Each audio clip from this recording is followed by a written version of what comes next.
Kehadiran virus corona di tanah air mengharuskan masyarakat waspada, termasuk para ibu hamil yang khawatir dengan perkembangan janin dalam kandungannya. Himbauan stay at home dan physical distancing membuat sejumlah ibu hamil pun mengurungkan niat untuk melakukan pemeriksaan kehamilan. Hal serupa juga dialami oleh Cut Meriska. Sempat khawatir lakukan pemeriksaan ke dokter kandungan. Lantas, seperti apa kontrol rutin yang dilakukan Cut Meriska selama masa kehamilannya?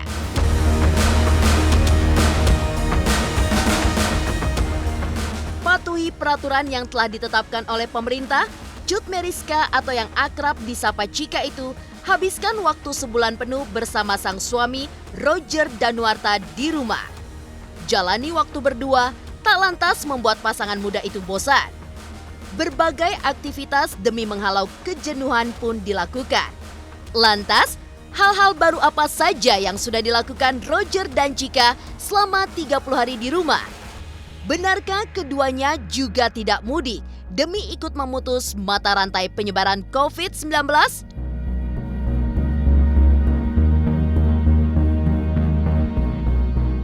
Di lain sisi, ada pula Caca Frederica yang sudah tak sabar menantikan kelahiran si buah hati. Olahraga rutin terus ia jalani demi kelancaran pada saat proses melahirkan nanti. Ada masalah dengan plasenta bayi? Benarkah Caca Frederica tetap kekeh ingin melahirkan secara normal? Pemirsa, bersama Intens Investigasi, kami hadirkan kabar terkini, terpercaya, dan teraktual. Tetapi sebelumnya, jangan lupa untuk like, subscribe, dan juga share channel YouTube ini.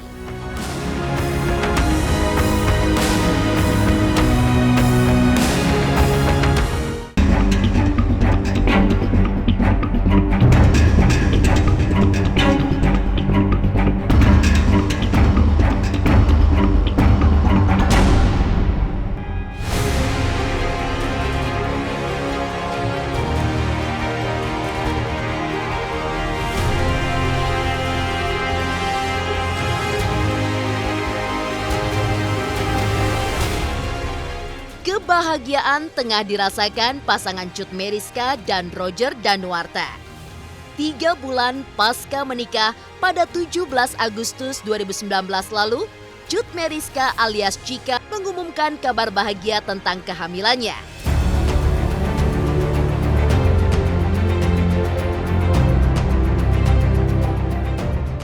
Kendati demikian, kebahagiaan tersebut sedikit terusik usai dunia juga Indonesia diserang wabah corona. Ada kecemasan yang membuat istri Roger Danuarta tersebut takut cek kehamilan di rumah sakit. Untungnya, ada suami yang selalu memberikan aura positif hingga menguatkan Cika yang takut berlebihan kala hendak memeriksakan diri. Alhamdulillah sudah ada isinya gitu. Mohon doanya aja. Terima kasih juga buat dukungan teman-teman, buat support fans semuanya atas doa-doanya. Ya doakan aja semoga lancar dan sehat-sehat selalu ya. Pasti ini sangat kita tunggu-tunggu ya. Anak pertama excited banget. Ya kita menjaga lah ya, menjaga sebaik-baiknya. Makanya kita juga nggak mau mendahului, kita tidak mau ngomong dulu yang bagaimana. Pokoknya ya kita jalanin aja. Jadi selama di rumah aja aku makan, tidur, jadi lebih banyak waktu lagi yang dari nggak tahu keadaan rumah jadi tahu. Kalau untuk visit ke rumah sakit memang worry banget ya, banyak banget teman-teman yang pada khawatir juga ya. Iya, ibu-ibu yang lagi hamil, teman-teman yang lagi hamil dan baru melahirkan, teman aku juga worry banget gitu. Takut kalau di rumah sakit ini tuh aman gak ya? Pasti, semua itu khawatir banget pasti. Tapi ya pastinya pihak rumah sakit juga sudah memisah-misahkan tempat yang sudah berjaga-jaga juga. Sudah berjaga tempat yang emang ini khusus untuk wabah pasien COVID. yang dirujuk, rumah sakit yang dirujuk. Sama yang ini buat untuk lahiran pasti sudah dipisah-pisahkan, jadi nggak perlu khawatir. Awalnya tuh khawatiran aku tuh berlebihan banget ya awalnya, tapi memang suami aku selalu ngasih tahu jangan terlalu stres karena itu mempengaruhi baby juga, terus jangan terlalu khawatir berlebihan juga. Jadinya aku sekarang lebih santai lagi. Jadi memang sudah waktunya untuk ke rumah sakit karena memang bukan visit biasa yang rutin sih, tapi ini memang wajib sih karena harus melihat kelengkapan baby ya. Jadi kemarin jadi harus memang ke rumah sakit. Jadi ke rumah sakit alhamdulillah aman aja.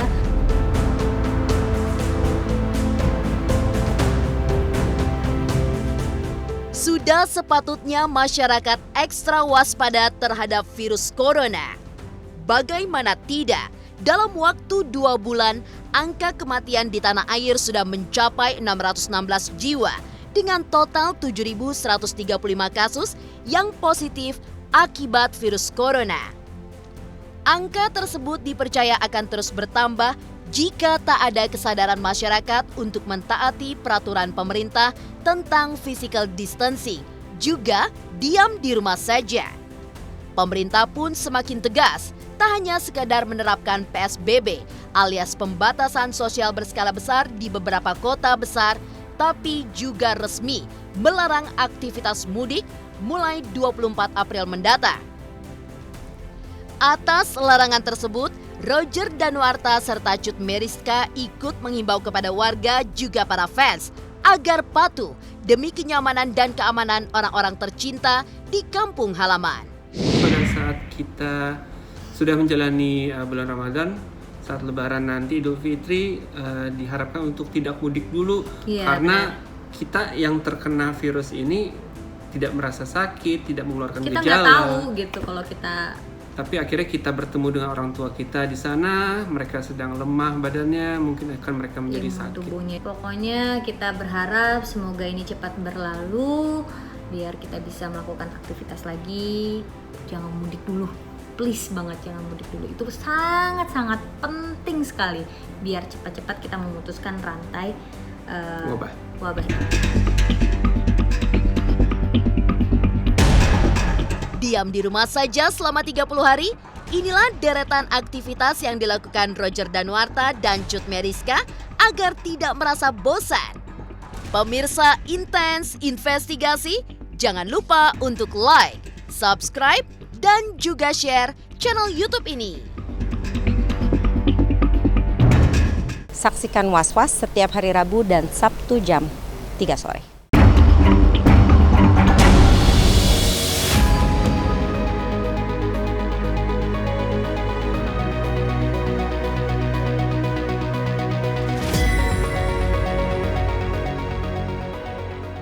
Himbauan untuk tidak mudik bukan sekadar kata-kata belaka yang terucap dari pasangan Roger Danuarta dan Cut Meriska. Pasangan suami istri yang menikah pada 17 Agustus 2019 itu juga patuh pada aturan pemerintah tentang physical distancing, juga diam di rumah saja. Terhitung 30 hari berada di rumah, semenjak ada himbauan dari pemerintah, berbagai aktivitas pun dilakukan. Ditambah lagi, saat ini Chika sedang hamil. Maka jadilah sebuah kesempatan untuk beristirahat serta menjaga kesehatan calon bayinya. Jadinya ya hari-hari kita udah hari berapa ini ya? 30. Hari ke-30? Ya, kita udah hari ke-30, jadi kita di rumah setiap hari habisin waktu bareng-bareng. Kalau dibilang bosan, alhamdulillah sampai detik ini kita belum ngerasain yang namanya bosan. Kayaknya sih kalau misalkan untuk tips-tips menjalani hidup karantina, yang aku baca tuh kita harus ada rutinitas dan tepat waktu semuanya kita lakuin. Misalkan ini jam untuk makan, ini jam untuk mandi atau bersih-bersih, ini jam berolahraga, ini jam untuk me time. Apakah itu mau menjalankan hobi ataupun apapun juga, itu ada waktu-waktu yang harus diikutin supaya kita tidak menjalani itu sehari-hari merasa bosan. Jadi kayak sekolah ya, jadi jam segini waktunya istirahat, jam segini waktunya belajar, jadi setiap hari kita lakuin aktivitas itu gitu. Jadi kalau misalkan kita waktunya acak-acak, mungkin kita lebih cepat merasa bosan. Untuk aku pribadi sih, alhamdulillahnya karena aku lagi hamil, jadi Cocok banget sih. Cocok banget Di rumah buat aja cocok aku. banget buat Bumi. Jadi aku nggak ngerasain bosan sama sekali karena emang lagi hamil pas banget, emang waktunya harus banyak-banyak istirahat. Jadi ya udah alhamdulillah banget sih buat aku.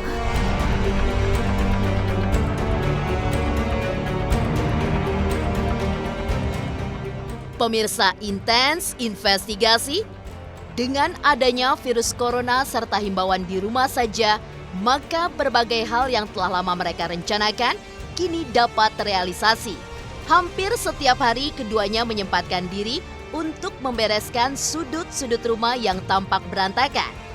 Tak hanya itu saja, agar tidak membosankan, kegiatan-kegiatan yang mengembangkan bakat juga dilakukan keduanya. Mulai dari mewarnai hingga belajar memasak.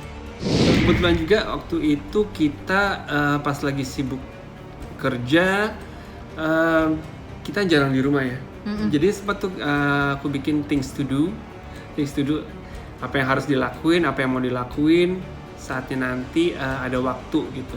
Nah kebetulan sekarang ada waktu untuk di rumah aja, jadinya banyak banget yang bisa kita lakuin di rumah. Kayak kita jadi tahu, oh ternyata rumah kita sebelah sini harus dibersihkan ataukah harus diperbaiki. Kalau udah waktunya me time, aku sibuk dengan kegiatan aku, hobian aku, misalkan aku ngewarnain nih, ada buku ngewarnain, terus misalkan Roger main PS gitu ya, me time-nya kita gitu. Jadi alhamdulillah sih kita nggak ada ngerasa bosan. Kita juga iseng-iseng kemarin nyobain resep baru. Iya, jadinya masak terus. Oke, pengen ini gitu, ngasal aja gitu masak. Oh jadi tahu, oh ini. Jadinya dari yang waktu nggak pernah masak jadi masak, dari yang nggak bisa jadi bisa. Terus Kalau juga olahraga juga. Ya pola hidup sehat sih harus jaga. Tidurnya cukup, olahraganya cukup, makannya juga cukup. Cukup ya, bukannya berlebihan.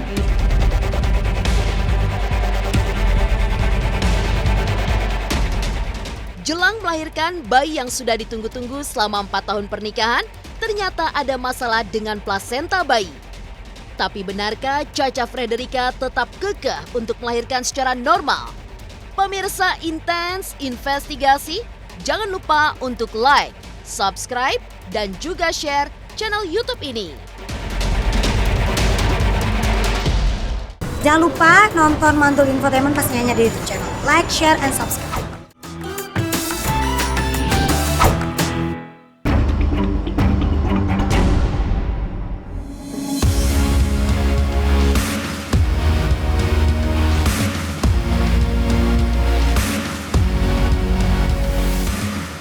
Kebahagiaan Cut Meriska menantikan kehadiran si buah hati juga dirasakan oleh Caca Frederica.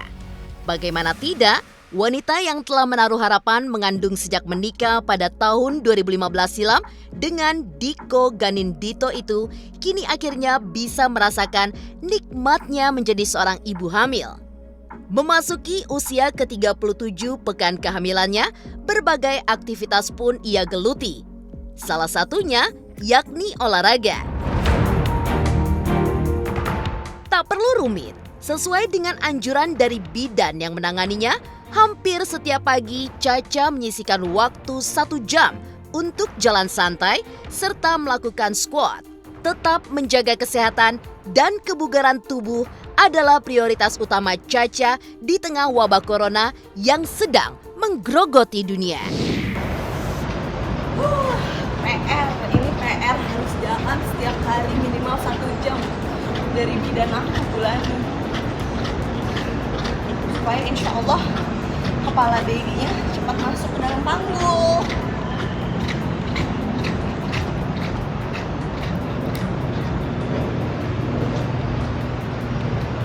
Selain PR aku harus jalan cepat 1 jam, aku juga dapat PR itu untuk squatnya juga semampunya. Jadi squat itu seperti kita kayak di belakang sini seolah-olah kayak ada tempat duduk, terus kita mau duduk belakang gitu loh. Terus ini bisa dilakuin sendiri, bisa sama suami.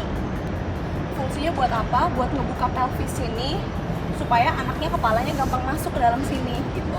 Nanti kalau misalkan aku udah kontraksi, cara squatnya beda, kakinya udah harus lurus gini, A, istilahnya A squat.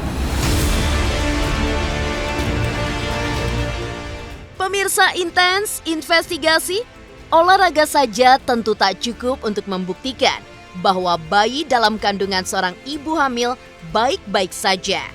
Pemeriksaan rutin ke dokter kandungan juga harus dilakukan agar tak terjadi hal-hal yang di luar dugaan pada saat melahirkan. Caca Frederica adalah salah satu artis yang rutin olahraga sekaligus cek kesehatan calon bayi ke dokter kandungan. Di kehamilan perdana ini, Caca sungguh sangat ingin melahirkan secara normal. Tapi keinginan tersebut agaknya berat untuk terlaksana.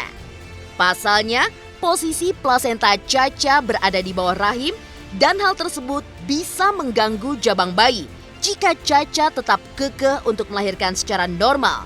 Kendati berat, namun ia percaya doanya untuk melahirkan secara normal akan terkabulkan. Pasalnya, di usia kehamilan ke-6 bulan kemarin, posisi plasenta perlahan naik. Sekarang usia kandungan aku berapa? Sekarang usia kandungan aku 36 sekian menuju 37 weeks. Insya Allah nanti di weeks ke-38 aku akan dicek dalam. Mulai dicek dalam akan dilihat apakah jalur rahimnya tuh udah siap atau belum. Jadi insya Allah minggu depan ya akan balik lagi ke dokter. Terus ada yang nanya juga sama aku nih, Kak, waktu itu bukannya kakak tuh placenta previa, aku sekarang tiba-tiba lagi mau usaha normal sih melahirkannya. Masya Allah, tabarakallah, waktu minggu 6,5 bulan sampai 7 bulan lah itu placenta aku memang masih previa. Tapi dari kehamilan 6 bulan ke kehamilan 6,5 bulan sampai 7 bulan plasentanya naik sedikit. Jadi misalkan jalur lahirnya keluarnya segini, plasentanya tuh ada di setengahnya, tapi setengahnya masih nutup.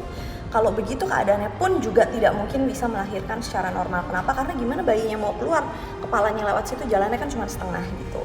Nah, apa sih yang aku lakuin? Sebenarnya yang aku lakukan adalah banyak berdoa. Kok banyak berdoa aja sih, bukannya olahraga atau bagaimana gitu. Karena memang dokter pun juga sudah menyatakan bahwa ketika plasenta previa atau memang letak plasenta itu ada di manapun di dalam rahim kita, itu udah di luar kuasa manusia. Termasuk dokter itu sendiri udah nggak bisa ngapa-ngapain. Karena suamiku nanya, dok, apakah Caca harus melakukan olahraga apa, atau misalkan harus sujud atau harus apa untuk ngomongin plasenta ya, bukan letak kepala bayi ya, ngomongin plasenta. Dokternya bilang nggak bisa Pak, karena plasenta itu nempel sama rahim dan yaudah kita sudah tidak bisa melakukan apa-apa. Jadi memang tangan terbesar yang bisa merubah dan menggeser itu hanya tangan Allah Azza wa Jalla.